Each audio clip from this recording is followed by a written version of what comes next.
Hey guys, welcome to Full Clip Podcast. My name's Briana, Sista, and I'm here with Demoie, Montego. Viso. How was your week, guys? It was chill. How was yours? Wait, You were in Houston, so let's start with you. Okay, yeah, I had a really exciting week. So I was down in Houston for a week shooting a pilot episode for a new series called Classified with a whole crew and production company down there, which was definitely interesting. And then I shot a music video for a friend of mine whose girl lives out there. So he happened to be there at the same time. And we were like, all right, let's shoot something out of Jersey. You know, we've been doing everything here. So, we drove around Houston, got a lot of cool shots of the area, the artwork, the downtown area. And yeah, it was cool. It was definitely an inspiring trip, to say the least. Houston's a dope place.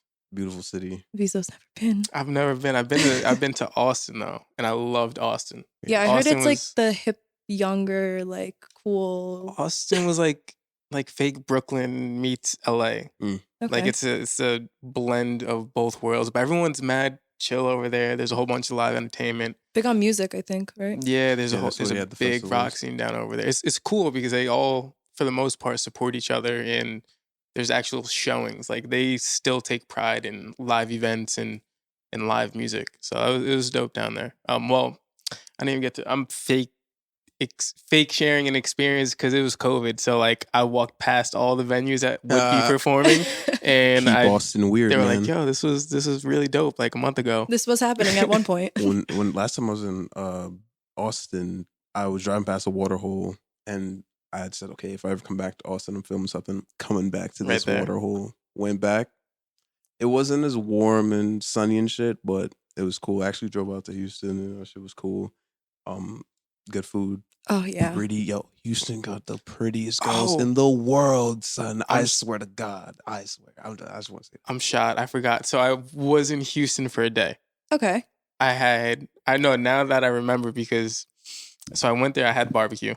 Okay. I do remember the barbecue. So the to. barbecue was fire. And then I remember listening to Days Before Rodeo by Travis Scott, just driving down one of the main strips. And then I went to some like franchise. No, that wasn't even a franchise. It was a cool little Mexican spot. It was just mad older Spanish people there just getting the thing on.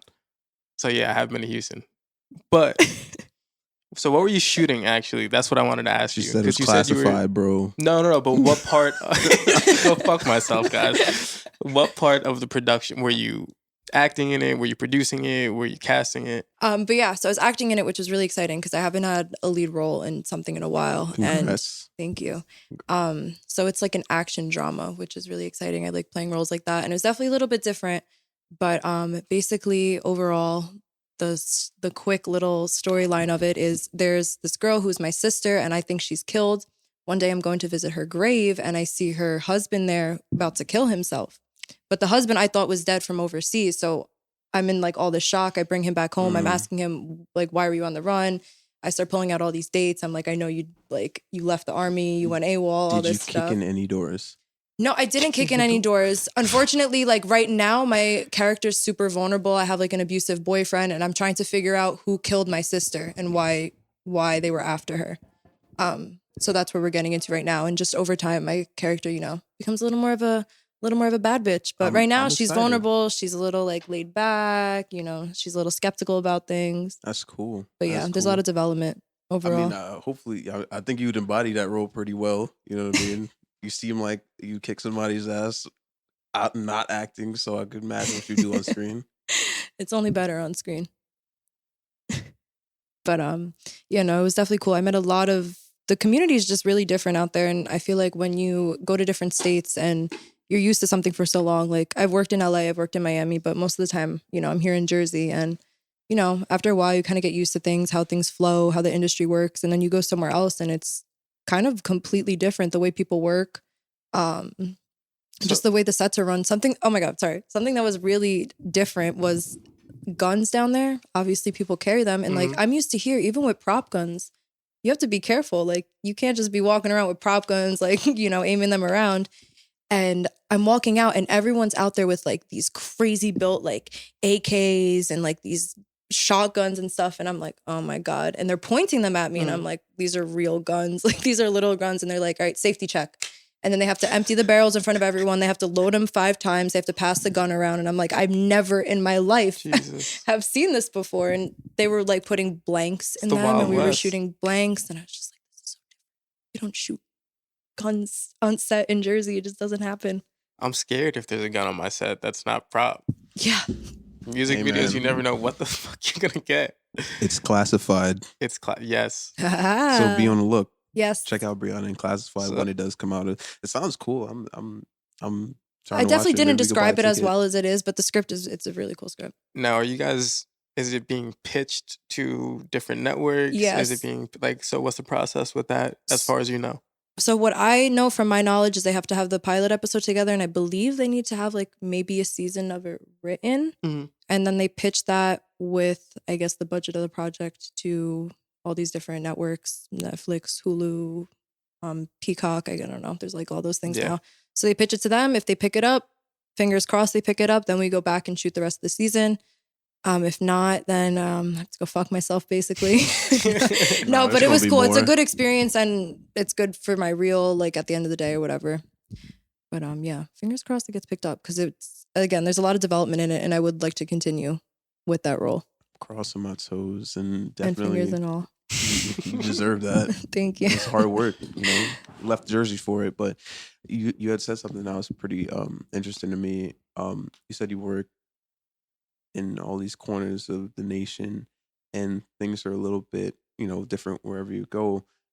Recently I was in Los Angeles, and I was basically trying to see what it would be like to, work there for a couple of weeks and just connect and gauge like the differences between working on the East Coast. And I think, it looks very nice over there.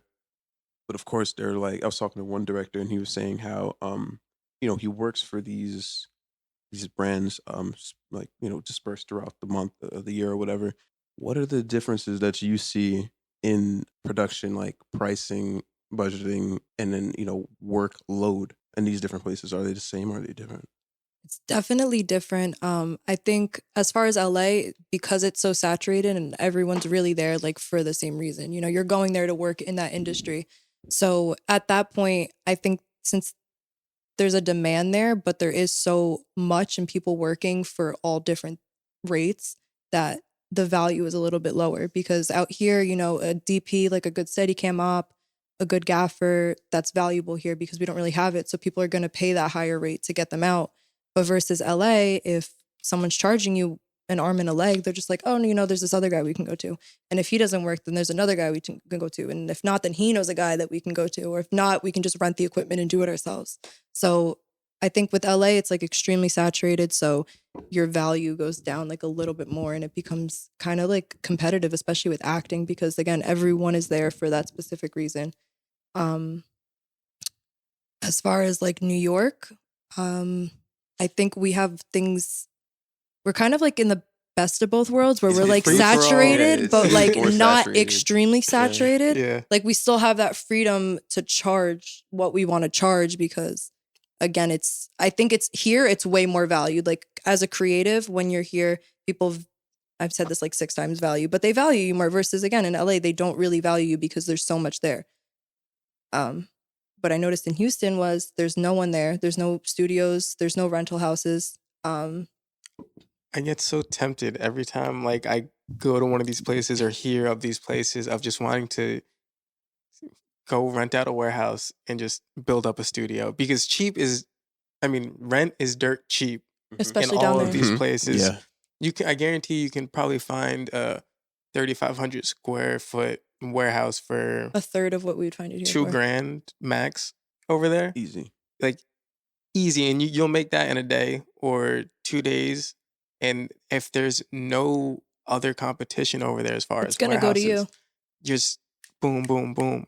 So every time I'm like, yo, I don't know, Trust me, it was going through my head, because I'm telling you, I struggled.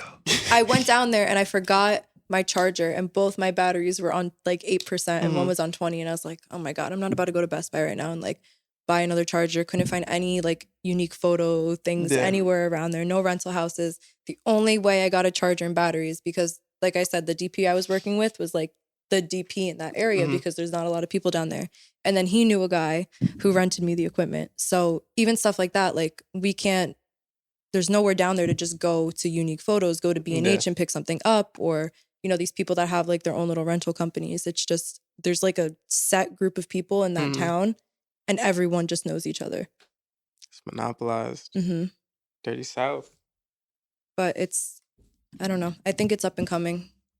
Definitely. Yeah, because looking at the locations, right? One thing I think about when I think about New York is, as a viewer, you can identify these restaurants if you've been to them, these diners if you come to New Jersey, the bridges. Okay, there's only a few, but you start going into these small little territories, these little water holes on the side of the road in Texas, the hill that all the farmers go up hasn't, you know what I mean? You can film so many things there that may look like other places. Yeah, that here in Jersey, I think, I mean, besides that, so many of us have shot in these places. Like, think about where we're sitting right now. Every single director in New Jersey or New York has shot a video here in the art factory. Yeah. You know, like, it's nothing new. If you see that room upstairs, that room in the back, people know, like, oh yeah, that's the Patterson Art Factory.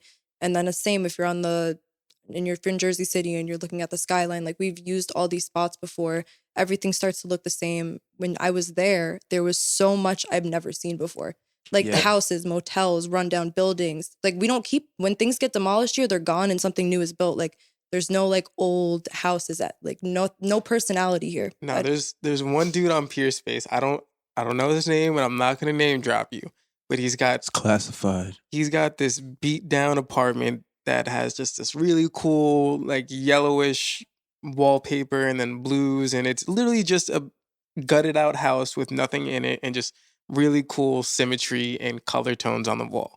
And this motherfucker charges like I think it's like $250 to like $600 an hour, and it's a 10-hour minimum. So no one else, unless it's like a large scale production, can use it. And it pisses me the fuck off because he's got like 4 other properties like that. And the only way you're finding stuff like that is if it's an abandoned spot, which there's very few of in this area or in any city area. And if they are here, cops are going to show up. Oh, I'm telling you, I was pulling over in random spots, just shooting, taking out my camera. No one's saying anything. If you're here, people are going to say something. Like, you're going to need a permit. Cops are going to come bother you. Like, there's just so much going on there that no one cares, I guess. And if you want to find them too, you have to go damn near 40 minutes. That's the thing, is you got to go out west or down south. I've lived in, East Orange, Union, New Jersey, Bergen County, and then until I moved to Middle and South New Jersey, that's when I started finding the cut stuff. So, so you guys, look. I'm gonna ask you, but here's the thing. So, like, there's a few different spots in the area that I've shot at that have been abandoned. Like, there was one abandoned factory that I shot like 3 videos at when I first started. Then there's a couple other ones that are like, that one in Newark that I shot at a lot. the jailhouse. No, not the jailhouse. It's an abandoned factory, like right off of 21.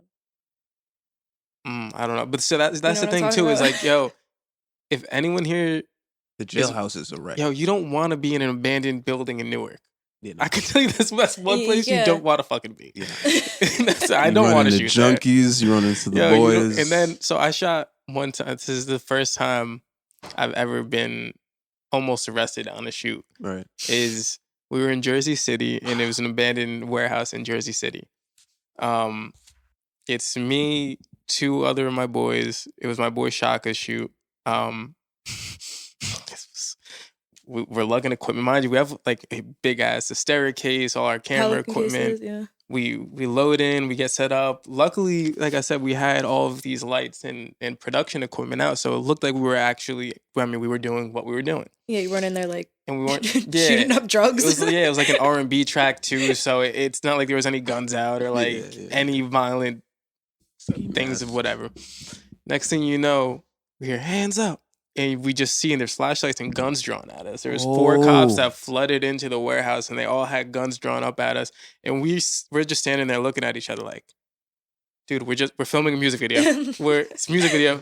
Like, look, hands up. Music. Everyone put everything down. We're like, guys, like, all right. They were good after a couple minutes. And then apparently, so that warehouse that we were shooting in, it's It's been known, crackheads, junkies there, people stashing drugs. There have been bodies found there. So these are like some of the abandoned It's houses you'll Jersey, and find it's up Jersey City. in this area of Jersey where we're all on top of each other. But that's also the thing too, is a lot of these spots out in these other places, it's just new to us. You know what I mean? Like Right, people come perspective. over to us and we have so much in our area too. It's just we're within the community that's always using them. So it's like, and it's different fuck. because I think when we go other places, that was the one thing. It's not like I'm looking at anything extraordinary. Like it's a motel that's green, and I'm like, that's so Wood cool. floors. Like Yeah. that would be perfect because I don't see that here. Yeah, you go down to South Jersey. I definitely better locations in South Jersey. Definitely more cool buildings and Oh, just yeah. land and abandoned places. But I don't know. I think it's really important as a creative to get out and start branching out into other places Mhm. because once you see everything, once you've done everything, it's like, okay, you need something new. You need to refresh your mind. Just go. Get the fuck out of Dodge. It is. It Get the is. fuck out of Dodge. And you're saying the value of the work is different in the different regions that you find yourself in. So, what do you think, Viso, about value when it comes to like maybe going to a new place and doing some free work, doing some That's the age old question in this game is like free work. When you're doing it, how are you doing it, and why are you doing it? Mm-hmm. So like when you're first starting off, you're gonna have to do a fuck ton of free work. I've done a fuck ton of free work. Everyone here has My done everyone gosh. in this room has done an assload of free work when you're first starting off because you need to build up your portfolio and you need to establish your brand. You need to establish yourself. Yo, you're Right? So talking. you do that, and then that's the time where you need to do free work. You know what I mean? You got to put your time in. But once you get to a place where you're like, you're established and you're comfortable with charging your price and you have clientele coming in and you're like a self-sufficient business, you still have people who will come out of their way and be like, yo, you trying to pull up and do this for free? Or like, yo, just I need this quick shot, blah, blah, blah, blah. And they'll try to downplay you, your business, or whatever you're doing. And it's like, in situations like that, you can go fuck yourself. You know what I mean? That's the best when they say, "Oh yeah, come pull up real quick." This quick that's, thing. yeah, like that's in other words of saying Quick doesn't mean I should be doing it. I don't care that it's quick. I'm still Exactly. taking out my camera and doing something. Like that's the point. Exactly.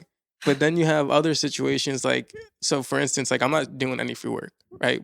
But the other day I got hit up for another business partner, well, not business partner, but person I know who is involved in the business and has a bunch of other brand work and stuff going on. He was like, yo, I just got a new partnership with this guy. Pull up, just snag a little bits and pieces of content here and there. You know what I mean? I'm not asking you to do anything out of the way. And that's a situation where, I just pulled up and I shot a quick little video because I know I'm going to get value from it, potential partnership with him and his brand. That is, bro, the opportunity. That's what it is. Opportunity. You need to understand the opportunity itself and what it presents itself to you and your worth. Yeah, man. Like, I think about it like this. Like, you got these nodes and like, you got the two ends. One may be, value. Next one will be value. But then when you get to a new node, you get this opportunity that follows it. So like, okay, you might have to do a Notorious B.I.G. shoot for free, but then, then Diddy wants you to make like a Bad Boy documentary. Yeah, then it opens up a whole new plethora of opportunities that you wouldn't have had. Yeah.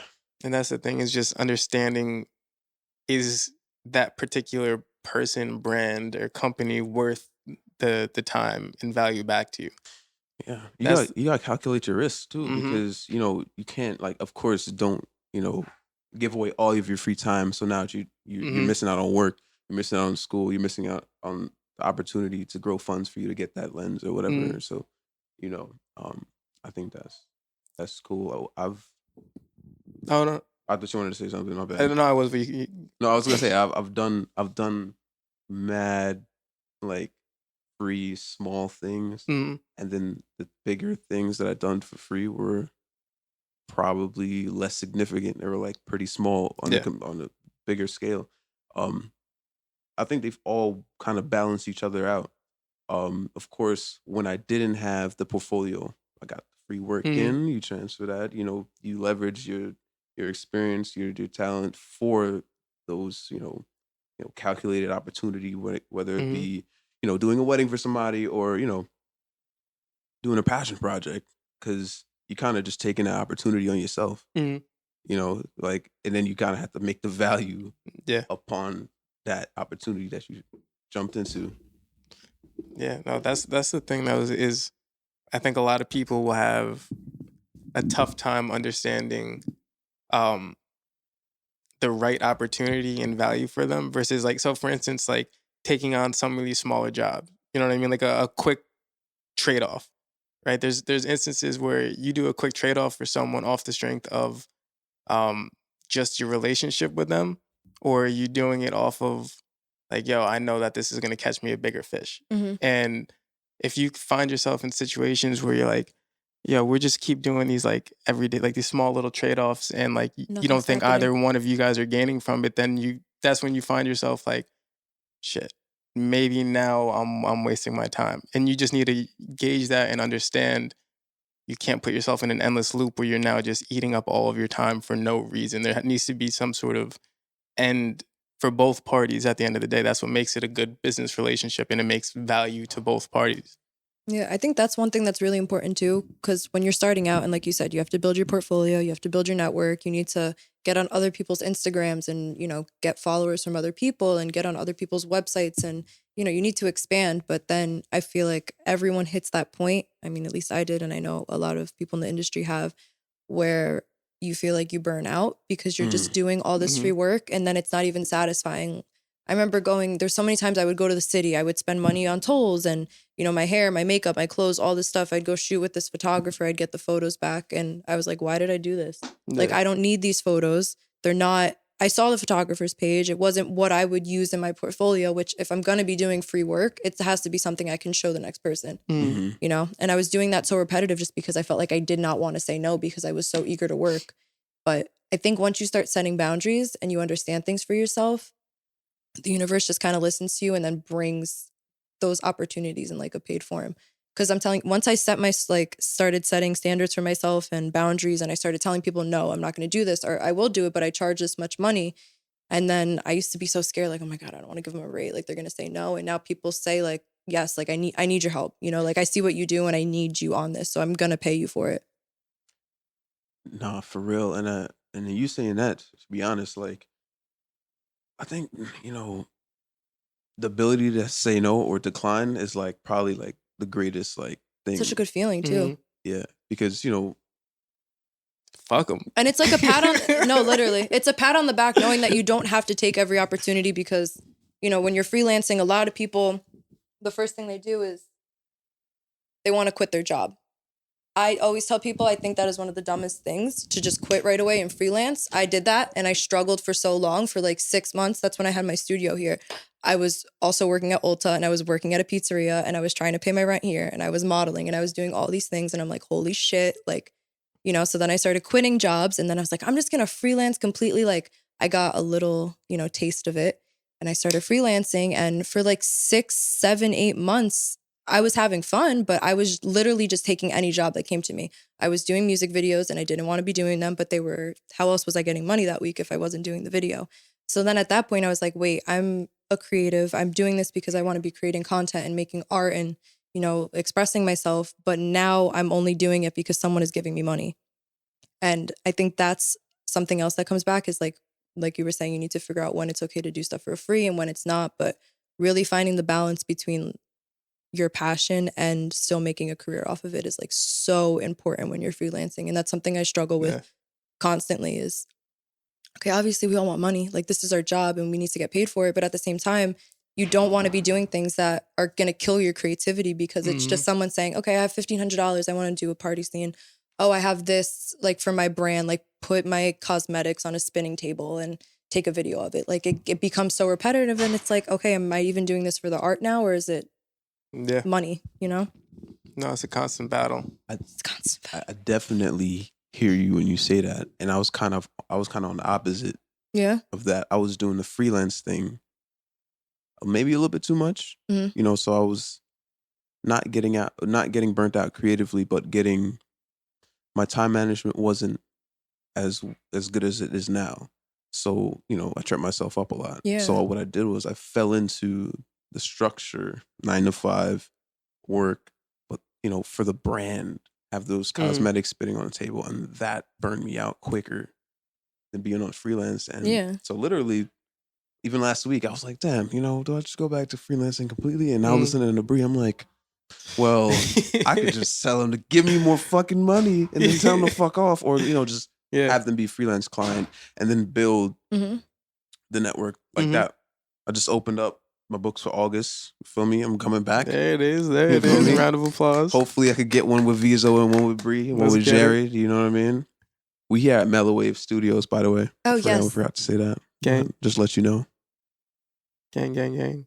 But I feel that 100%. Like, that's something I've been dealing with lately, is like it's a combination of burning out mixed with time management, but I think the burnout is due to bad time management. Yeah. Where like I knowingly take on unknowingly put myself in time like constraints just to it feels like you know what I mean, like, yo, it needs to get done now, and there's literally a clock running. It's not it's not a bad thing, because you applying pressure to yourself, which is good. You need to grow. You need that, but I need to apply pressure to myself in a better, timely manner where I'm not because you're now, slightly irresponsible with the pressure you put on yourself. 100%. And it puts me in a situation where I end up forcing myself to pump out this product, not to like just pump out a product, but sometimes it'll feel like, yo, I gotta just get this done because I just have to do it. And it's I think it's due to, yes, poor time management, but then it's also like you start doing X amount of videos and you're like, the last thing you want to do is edit. Like, go home. You just shot 4 videos. You don't want to go home and edit because you're tired and you know that you need to, shut everything off, take a seat, go to bed, rest, and then work on it the next day. But instead you're like, oh my God, like I need to get this done. Like, and that's where it just becomes a constant cycle of like, okay, I'm burning out. Like, I don't want to do this. I don't want to do this. You don't work for a couple of days and then it's like, now I'm getting no work. I have no money. Like, I need to book everything that comes my way. And then you get loaded up on all these projects. And then it's just like, becomes never ending. Editing for me. And we got to remember that, we have to compare what we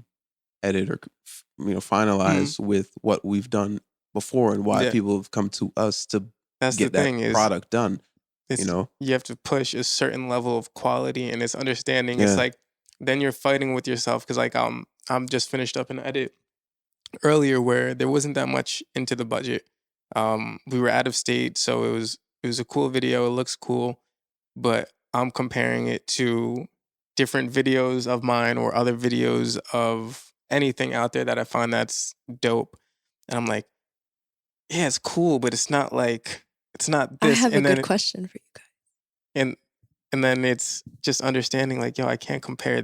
One, you can't compare yourself. Once you start comparing yourself, you start driving yourself crazy. But it's like you need to push a certain level of product, and you're in your head, you're having this internal battle of like, yo, is this TV worthy? Because we're putting it like, we're the creators that are, we have the finalized products that people are coming to us to be on TV or to be seen on larger screens by mass audiences.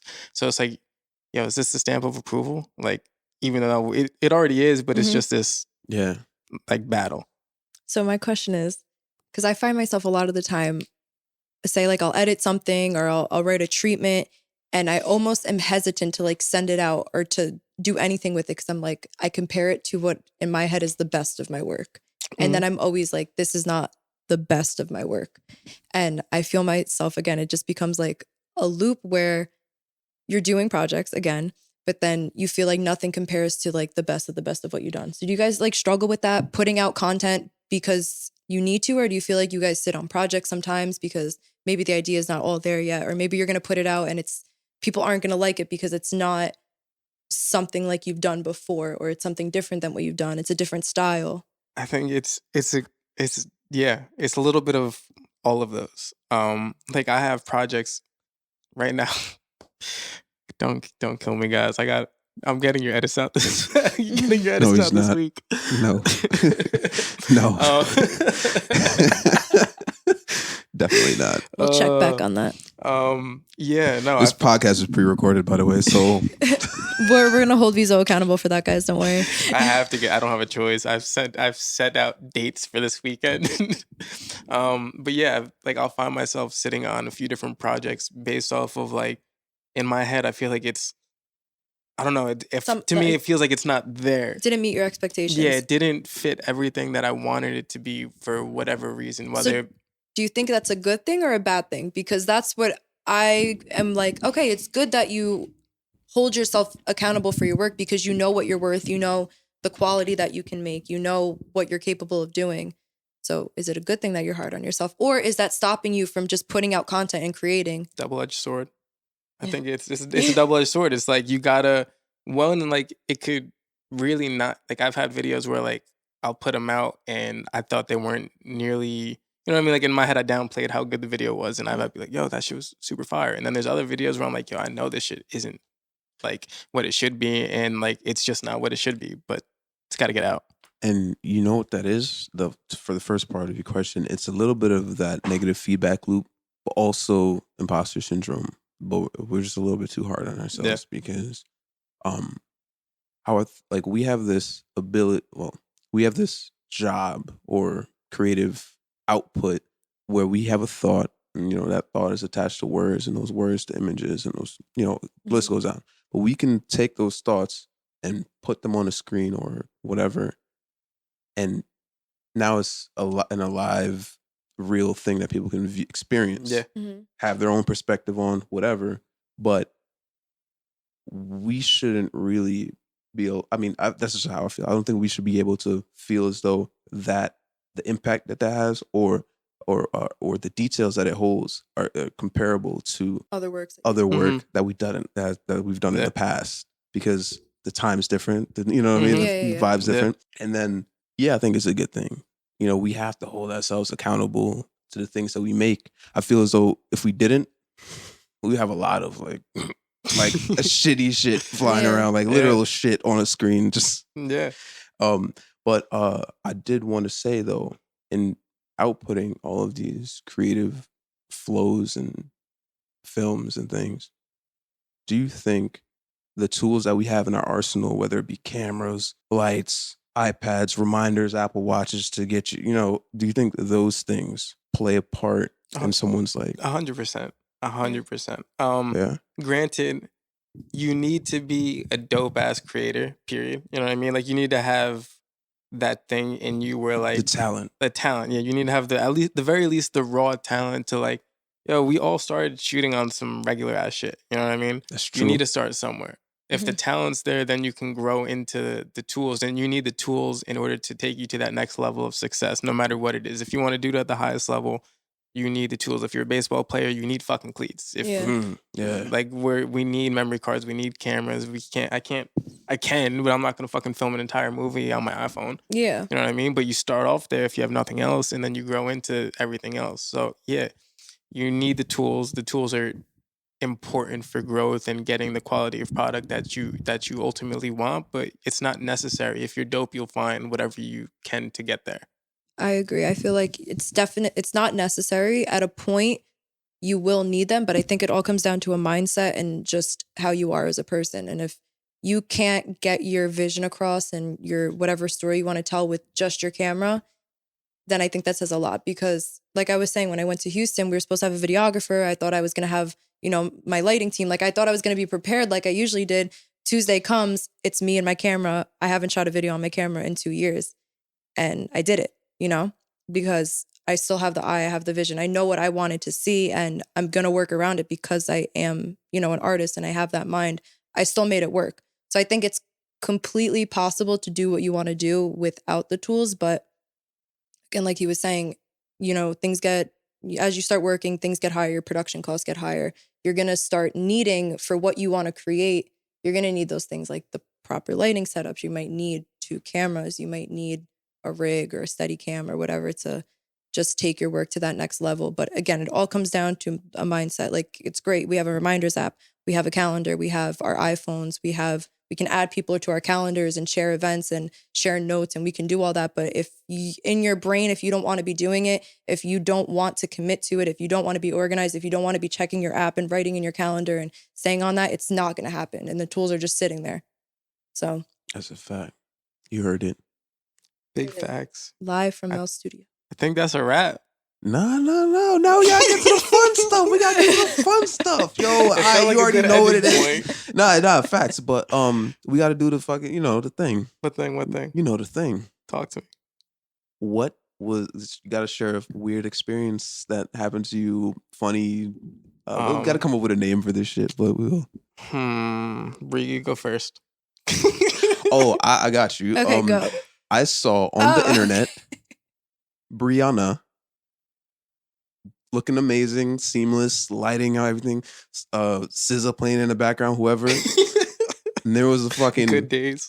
A strobe light above her, going off. And then she does like some Randy Moss catch to the light, and like Mayweather fucking weaves out the way of getting hit. What the hell was going on? So me and my friend T were shooting. Very, when we shoot, it's super casual. Like we just, go to create, nothing, no big deal. So when we're setting up stuff, we're not thinking like this is a production. We're not thinking about lawsuits and all of that.